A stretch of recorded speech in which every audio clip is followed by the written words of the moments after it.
Be on, everybody. Give me a second here. There we go. Mike Mincy, how you doing? Philip Battle, what's going on? James Williams, Renee Holman, good to see y'all on.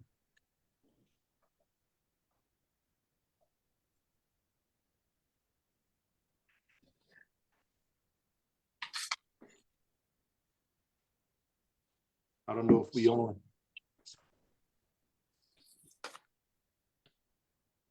Jewel Daniels, how you doing? There we go.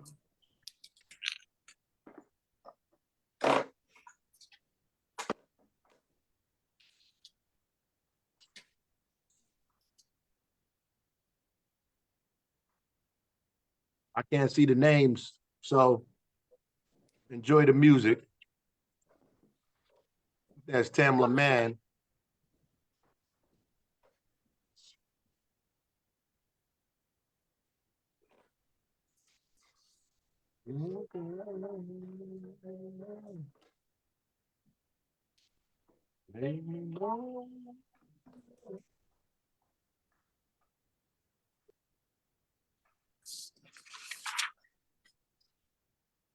Donna Sellers, how you doing?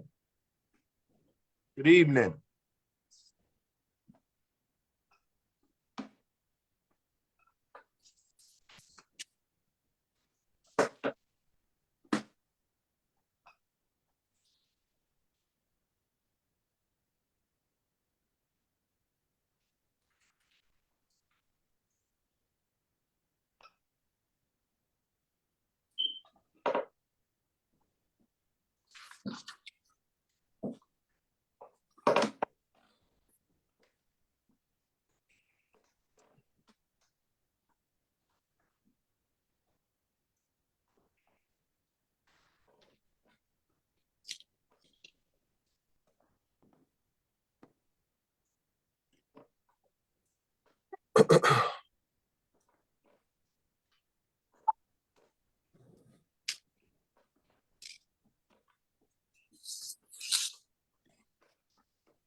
There we go. Colette Moses, Stephanie Watkins, Julia Barron, Adelia. Can you hear the music?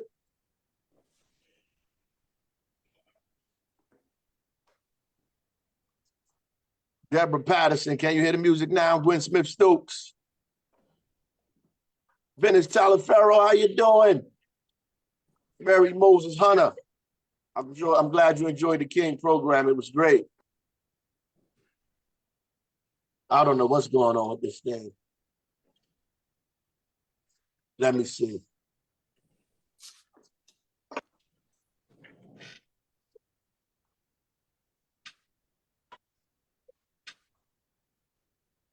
Can you hear it now?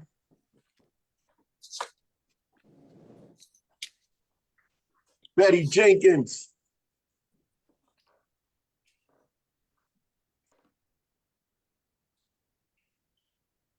Hezekiah Walker went off, didn't he? Well, let me just get right to it since you can't hear it anyway.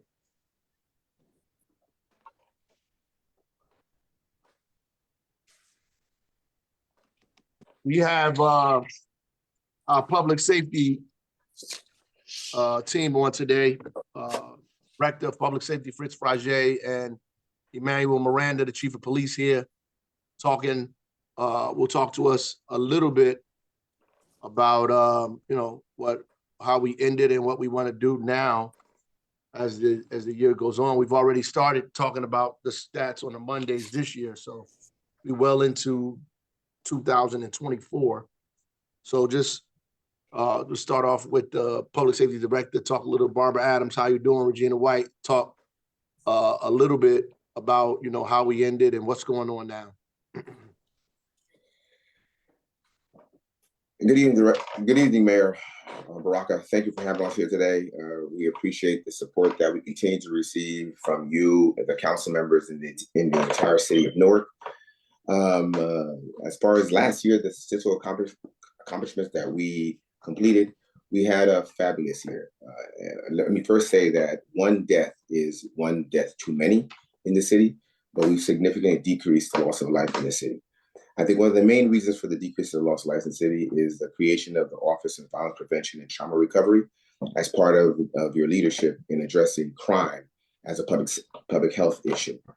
That partnership has really assisted us in assisting the families when a crime happens.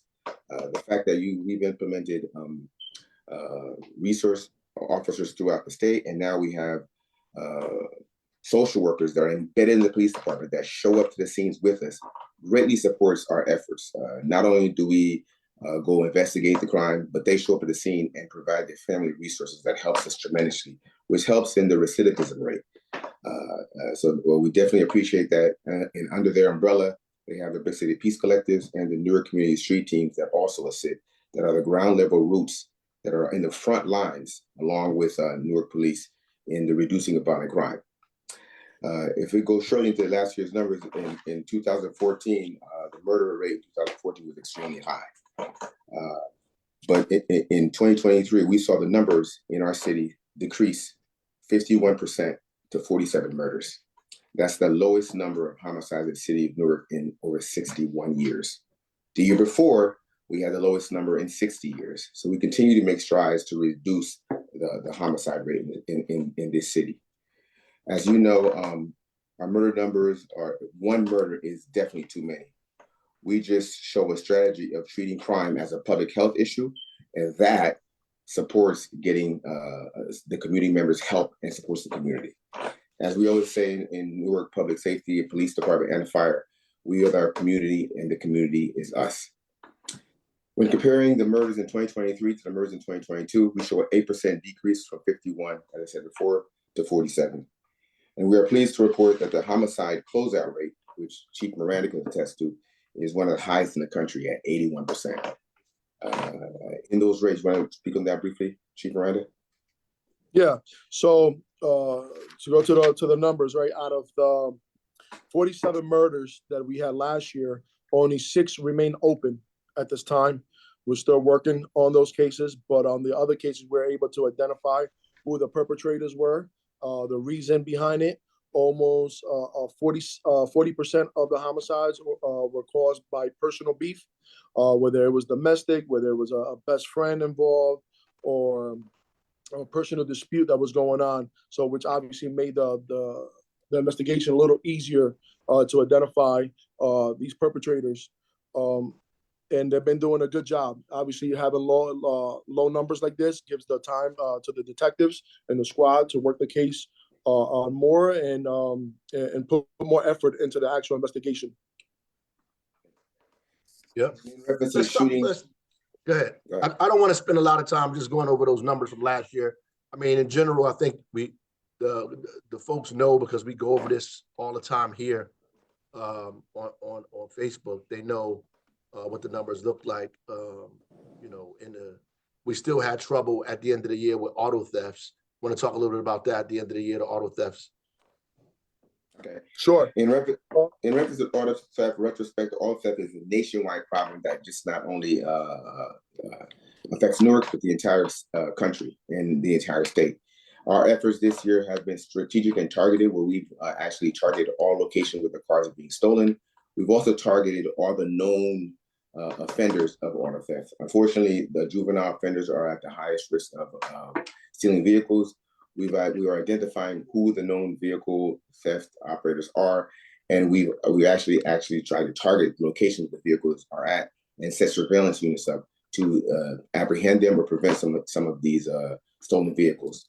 That with assistance of the outside entities, which is the Motor Vehicle Task Force that's set up right in the city of Newark, where we have a task force of various members that just strategically look for stolen vehicles to target and track stolen vehicles to prevent the theft. And that's also set up with us, Essex County, and the state police. Chief, you can elaborate. What can we do, Chief, to help people things that you think they should know, or how to protect their vehicles? So multiple things, Mr. Mayor. So the first is, and again, we're into the winter season. So now we're going back to seeing people, we're leaving their cars running, right? They want to warm up the car in the morning. They go back inside to get their kids, to get their lunch, or whatever the case may be.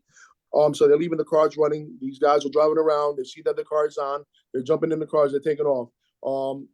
Some of our main corridors, whether it be Ferry Street, Bloomfield Avenue, South Orange Avenue, people are stopping to pick up their food really quick into a restaurant, and again, leave the car running. One of the other issues we've been running into is Uber Eats and DoorDash. They go to deliver these food and they leave their cars running. So people need to keep in mind to take the keys out of the ignition, turn the car off. You know, if you need to double park, put your hazard lights on, go in there, get your food, and come out. So that's one of the things. The same thing with if you don't have an automatic start for your vehicle, you know, don't start the vehicle in the morning and leave the keys in the ignition, because these guys are running around. They see the cars that are on. They see the cars, you know, with the muffler on, the lights are on, especially with the high-end cars. You know, they know that if those side mirrors are open, they know that the doors are unlocked and those cars are running with the key fob inside. So that's one of the recommendations that I would give our residents. Also going into the last year's number, you know, we had a 50%, 57% increase on the actual stolen autos, but out of the 3,796 autos, 853 only had ignition damage, meaning that the car was never taken. However, we still have to carry that car as it was an actual stolen auto. So just to let the residents know, out of the 3,796, 853 of them were never taken. But now we go into these Kias and Hyundais, right, where we're having this TikTok challenge, where these teenagers, they know exactly what to do, what window to break. They take this USB cable and they hook it up to the car, and they're able to take these Hondas and Kias. With these same Hondas and Kias, now they're going into the suburbs to take the luxury cars, the Range Rovers, the BMWs. You know, so you have to. One of the things that we recommend is, one, reach out to your precinct captain, your precinct community service officer. We're all handing out clubs to these owners, and we're also handing out stickers that if you get an update from Honda or Kia, you can actually get a sticker saying that this vehicle has been updated with an anti-theft device. So hopefully that would alleviate these cars from being stolen. So and lastly, go ahead. Mayor, I was going to say, lastly, the main misconception is people believe that if they take their keys out of the vehicle and leave it running, that the vehicle will not go. But that's the misconception they report. The reality is, as long as the car's running, the key does not have to be in there for them to take it and drive away with it. So, you know, last year we started off with this robbery issue. We got it under control. This year it started off really crazy. These robberies. Just want to talk to people about what's going on with robberies, where they happening at, how to keep themselves safe, and what are we doing around robberies. So with this the beginning of the new year, like you said, Mr. Mayor, that we started off with the robberies. Mainly they were in the 3rd precinct. Mainly they were occurring around like 5 in the morning to 7 in the morning, where we see people going to work, people going to the bus stops. That's when we saw most of the robberies. So we implemented a robbery protocol where we had uniformed personnel and also plainclothes personnel out there during that time, looking for these individuals, looking for the guys in the cars running around with ski masks on, or even we had a couple of jobs where they were actually walking in groups and they were attack the victims, you know, remove their purse, remove their cell phones and wallets and so forth. So since implementing that, we also ended up getting assistance from the county sheriff, since the county sheriff has a park down in the east, down by Raymond Boulevard. And we also got some help from our state police counterparts, their plainclothes unit.